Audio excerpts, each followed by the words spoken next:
Salut YouTube, on se retrouve aujourd'hui pour une nouvelle vidéo qui va être une vidéo que j'ai pas fait depuis un petit moment puisque il va s'agir d'une vidéo tag.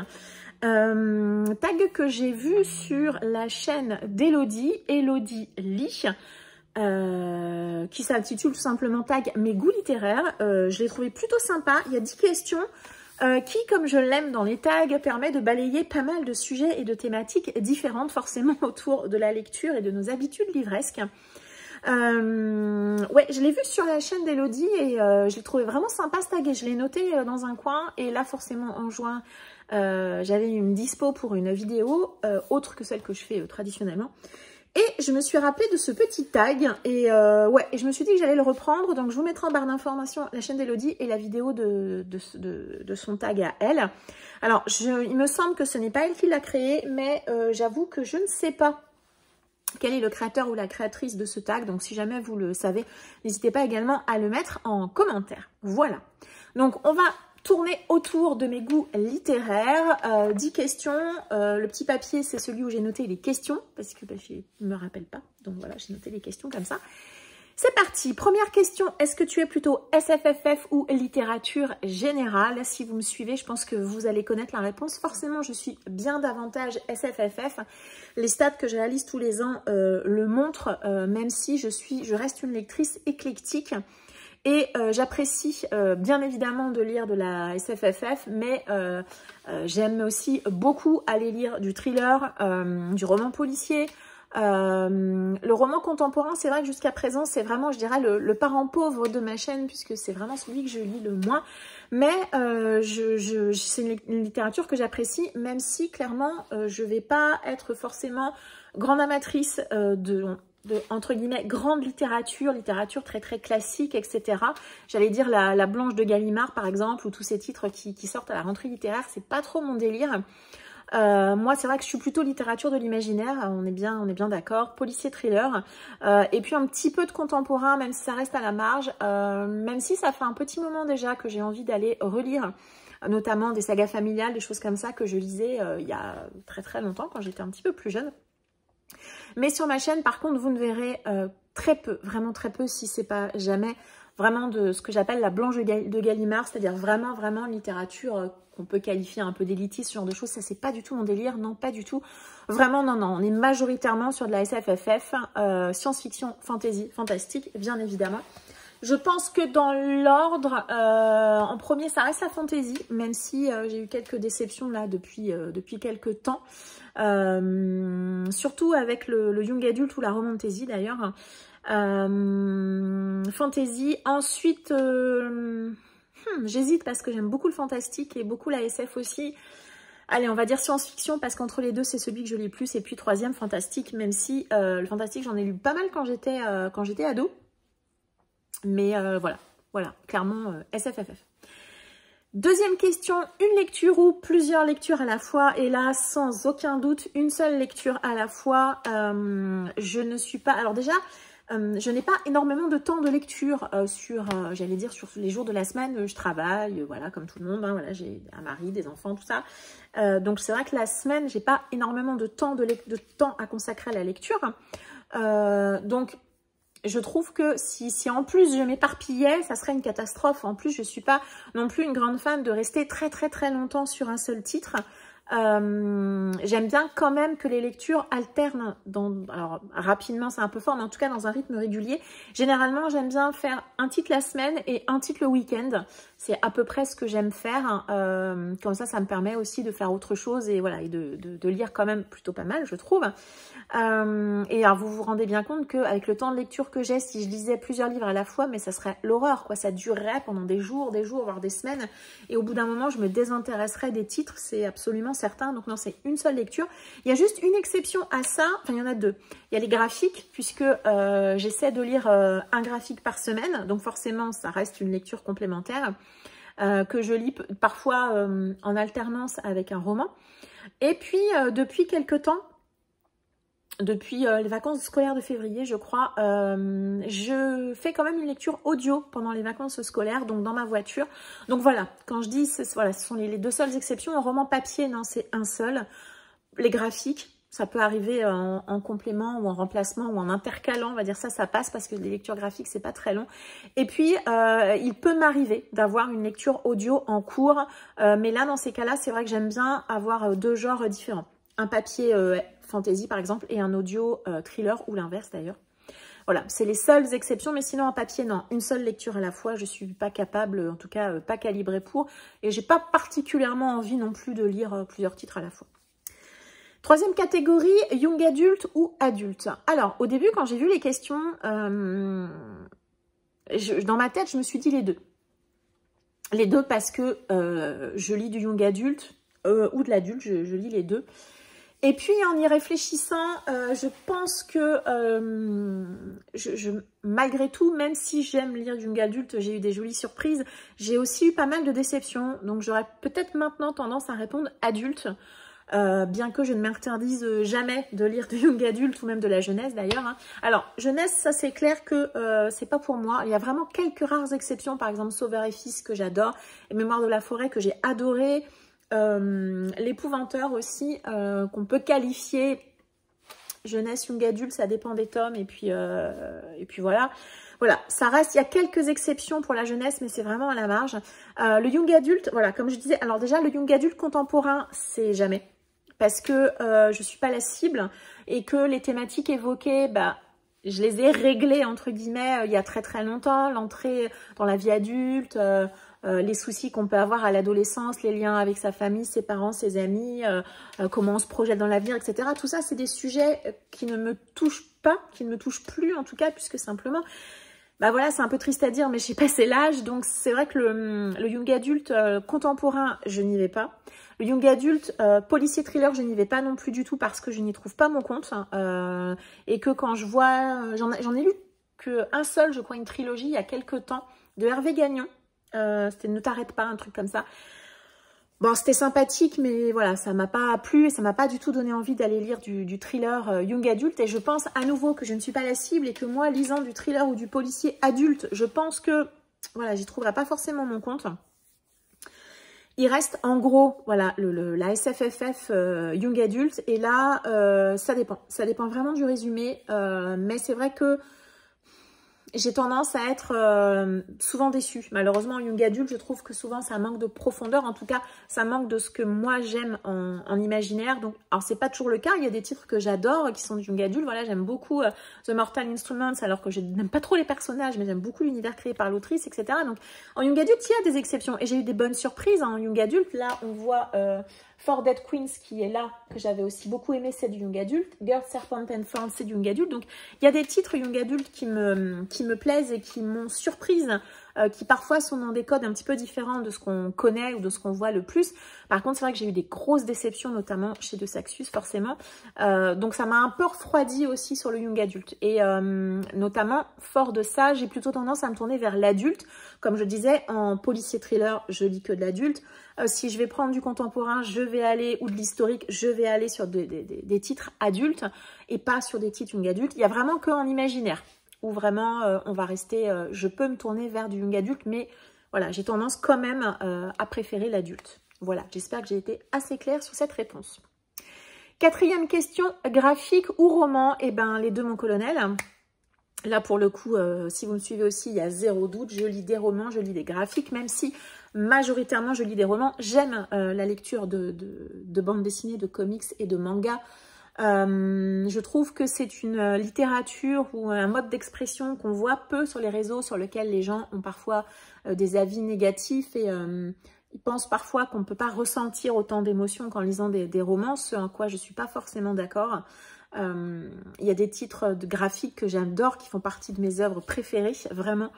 Alors, c'est une manière un peu différente de lire, c'est sûr. Image, texte, un peu différent. La manière dont vous lisez, c'est différent. C'est pas le même budget, puisque les graphiques, souvent, coûtent pas forcément plus cher qu'un roman. Mais par exemple, si vous lisez une série de mangas, bah forcément, à la fin, ça va vous revenir plus cher pour un temps de lecture bien moindre. Donc, je conçois tout à fait que les gens ne veulent pas se lancer dans les graphiques pour des raisons financières, tout simplement. Et je l'entends complètement. Le marché de l'occasion, en plus, sur les graphiques, il s'est vachement réduit ces 2 dernières années, parce que certains pensent qu'ils ont, je sais pas, qu'ils ont découvert une poule aux œufs d'or, mais malheureusement, Non, c'est pas le cas, hein, c'est pas le cas. Et acheter un graphique d'occasion de même prix que le neuf, c'est pas... Moi, je suis pas trop d'accord, en tout cas pas pour le principe. Hein. Donc, je lis des graphiques, j'aime lire des graphiques, donc je vais continuer de lire des graphiques, même si j'en lis moins que les romans, parce que j'ai beaucoup plus de romans que de graphiques, simplement. Voilà, les deux. J'aime lire des graphiques pour la manière différente de raconter les histoires, pour l'attrait du dessin également, puisque je suis assez amatrice de dessin. Et je trouve qu'en termes de dessin, il y a des auteurs qui sont absolument incroyables. Et puis j'aime les romans pour les histoires également qu'ils racontent, les univers qu'ils créent, la densité des choses, etc. Donc je les aime pas forcément pour les mêmes choses, pour les mêmes raisons, mais les deux. Voilà, je lis les deux et moi je ne peux que vous inciter à découvrir des graphiques si ce n'est pas déjà le cas. N'hésitez pas à aller dans vos bibliothèques. Dans les bibliothèques, il y a énormément de choix. Et souvent en plus des grands classiques de BD, de comics ou de manga. Donc franchement, ça vaut clairement le coup. 5e question, nouveauté ou relique. Alors là, c'est vraiment la question piège. J'avais tendance à répondre les deux. J'achète, alors vous le savez aussi si vous êtes régulier sur la chaîne, j'achète quand même beaucoup de titres, mais sur les titres que j'achète, il y a finalement, je pense que le ratio titre ancien nouveauté, il est peut-être 30-70. Voilà, j'achète quand même beaucoup d'anciens titres puisque j'achète beaucoup d'occasions. J'achète moins de nouveautés, même si j'aime acheter des nouveautés, voilà, je n'ai pas pour objectif d'acheter ce que je lis tout de suite. Voilà, c'est un peu étrange, mais j'en avais déjà parlé, je crois, dans une autre vidéo. Pour moi, l'acte d'achat et l'acte de lecture sont deux actes complètement indépendants, ce qui explique que j'achète beaucoup plus que ce que je lis, puisque je n'achète pas forcément pour les mêmes raisons. J'achète parce que je suis triste, parce que je suis joyeuse, parce que j'ai envie d'avoir ce livre, et je lis le titre parce que c'est le bon moment pour le lire. Voilà, donc c'est pas la même chose, en tout cas dans mon esprit. Donc, nouveauté ou relique, ben, j'aime lire des vieux titres qui sont à la maison depuis très longtemps parce que c'est le moment de le lire. Et j'aime aussi lire des nouveautés, bah, aussi parfois pour être dans la hype parce que je suis très intriguée avec certains titres. Pardon. Donc j'aime lire des nouveautés parce que c'est des titres qui sont dans la hype, mais notamment avec les fameuses déceptions dont je parlais tout à l'heure avec De Saxus, c'est vrai que j'ai aussi été un peu échaudée avec des titres assez récents que j'ai lus. Et voilà, là pour le coup, je pense qu'on va également être sur les deux puisque bah, j'achète des nouveautés et j'en lis, même si j'en lis moins que ce que j'achète. Et j'aime lire des reliques et des vieux titres qui sont dans ma palle depuis parfois très très longtemps, comme Les Apparences que j'ai lu il y a peu. Mais j'aime lire les deux. Voilà, j'aime lire les deux vraiment. Et ouais, j'aime lire les deux. Je pense que je ne vais pas pouvoir trancher. 6e question, papier, e-book ou audio, sans hésiter aucun, papier. Je lis majoritairement en papier. Je lis en e-book quand je pars en vacances, voilà, ou quand j'ai un déplacement de plusieurs jours, auquel cas bah, je vais prendre ma liseuse. Ou alors, c'est vrai que depuis cette année, je me suis également mise à prendre l'e-book, prendre ma liseuse. Quand le livre que je lis est très très gros, Les Aventuriers de la Mer par exemple, et que je ne veux pas forcément le déplacer, ou quand le livre est beau, genre des hardbacks, des choses comme ça, et que je ne veux pas l'abîmer. Voilà, donc là je prends l'e-book. Et audio, et bien comme je disais tout à l'heure, cette année je me suis mise à écouter un petit peu d'audio. Alors moi je suis pas très fan en fait d'écouter un livre audio par exemple pendant que je fais mon ménage ou des tâches à la maison. Je sais qu'il y a pas mal de gens qui font ça parce que moi j'écoute pas mal de musique et puis quand je fais des tâches type cuisine et autres, je regarde des vidéos YouTube. Donc j'ai pas envie de remplacer ça par un livre audio, ça me branche pas. C'est vrai que depuis février, je me suis mis à mettre un livre audio dans la voiture pendant les vacances scolaires puisque ben, j'ai pas les enfants dans la voiture.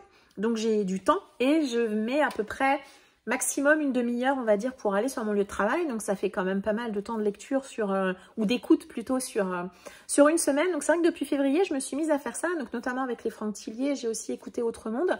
Et ça me plaît plutôt pas mal. Donc je pense que je vais garder ça là cet été.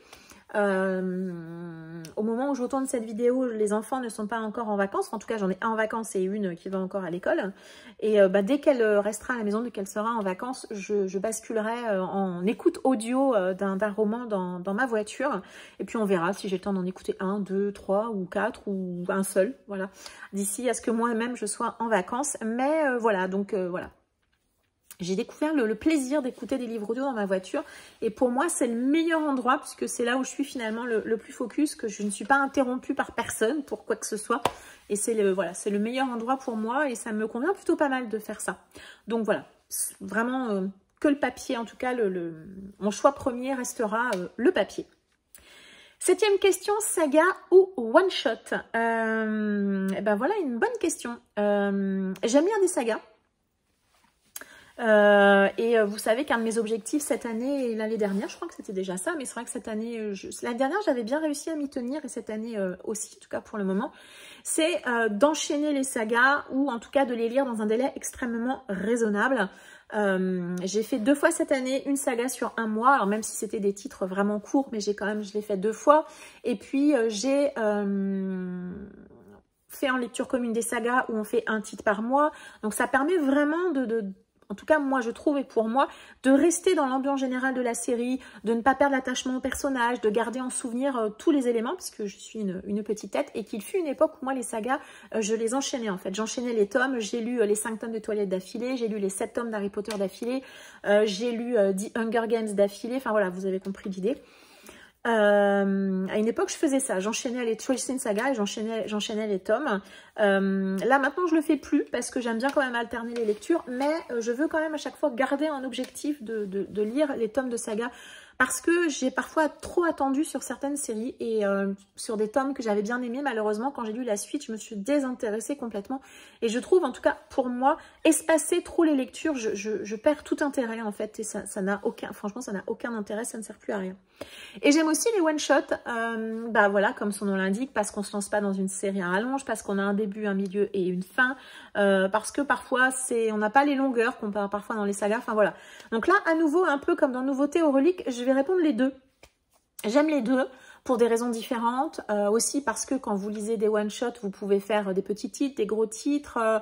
Voilà, moi je lis majoritairement de l'imaginaire, donc c'est vrai que dans l'imaginaire, on a quand même beaucoup de sagas et peu de one-shot, ce qui n'est pas le cas en... Alors, policier thriller, je l'ai déjà dit ici plusieurs fois, mais moi je traite les policiers thrillers, en tout cas avec personnages récurrents, comme des sagas, je les considère comme ça.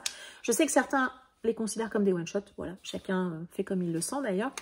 Voilà, j'aime aussi... prendre une histoire et me dire bah c'est bon, elle est terminée, et puis j'apprécie parfois d'aller me replonger dans des univers que je connais, enfin voilà. Pour moi, il y a vraiment les deux, voilà, et je peux pas trop choisir en fait. 8e question, grand format ou poche?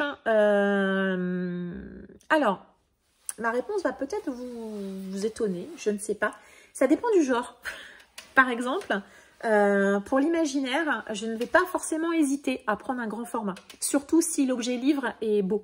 Évidemment, si l'histoire m'intéresse, que l'objet livre est beau, je vais prendre le grand format. Par contre, pour le thriller, le contemporain, l'historique, la romance, je vais préférer prendre les poches. Voilà. Alors pourquoi? J'avoue que j'ai pas vraiment de réponse à cette question. J'ai toujours fonctionné comme ça, je n'achète jamais de thriller en grand format, ni en occasion, et encore moins en neuf, parce que je pense que ce ne sont pas mes genres de prédilection. Donc comme ce ne sont pas mes genres de prédilection, je vais plutôt me tourner vers le poche, et encore plus vers l'occasion d'ailleurs, mais voilà, plutôt vers le poche, alors que l'imaginaire, je vais plutôt avoir tendance à le vouloir en grand format, le vouloir à la sortie, etc., plutôt que le vouloir en poche. Alors, on ne peut pas tout acheter en grand format, donc j'ai quand même des choses, j'ai quand même beaucoup de titres d'imaginaire en poche. Et aussi parce qu'il y a pas mal de petites maisons d'édition ou de maisons d'édition indépendantes qui ne font pas forcément de poche ou qui n'arrivent pas, ou qui n'ont pas les droits qui sont vendus à des maisons d'édition poche. Donc du coup, bah, on est obligé, entre guillemets, de les avoir en grand format. Donc c'est vrai qu'en imaginaire, c'est plutôt en grand format. Et pour les autres genres, c'est plutôt le poche. Voilà, on est sur une réponse un peu bâtarde, on va dire. 9e question, VO ou VF? VF, vraiment VF, il n'y a aucun doute sur ça. Je n'ai jamais essayé de lire en VO. VO, on s'entend anglais en tout cas. J'ai jamais essayé, ça m'intéresse pas plus que ça. J'ai une énorme palle en VF et je me dis que si en plus je me mets à lire des livres en VO, mais il va me falloir une deuxième maison, enfin c'est pas possible. Et j'ai pas forcément envie, voilà, de me lancer dans la VO. Alors je sais que les gens qui lisent en VO souvent, alors traduction trahison, hein, c'est un classique forcément.